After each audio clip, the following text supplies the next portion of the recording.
Per Sardegna Moto News Luca Manca, oggi è la settima prova del campionato sardo qui a Gavoi. Luca, la posizione finale oggi com'è? Oggi ho fatto il settimo assoluto, però sono contento perché è stata una gara bella, divertente e anche dura. Sono io molto stanco dal rally race che è finito pochi giorni fa, comunque ci tenevo a venire perché qua sono degli amici e hanno dei posti bellissimi, poi non c'era neanche tanta polvere, quindi oggi è andato tutto alla grande. Come giudichi il percorso di gara oggi?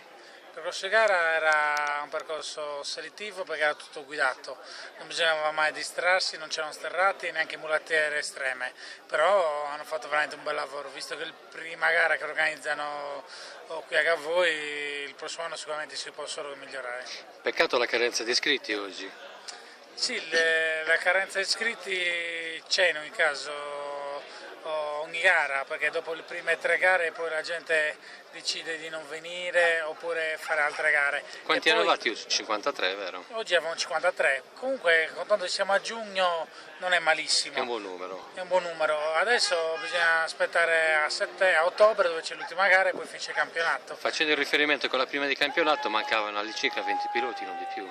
Sì, però sono più che altro gli amatori, perché quelli che tentano di arrivare tra i primi 20 della classifica assoluta ci sono sempre. Sempre presenti.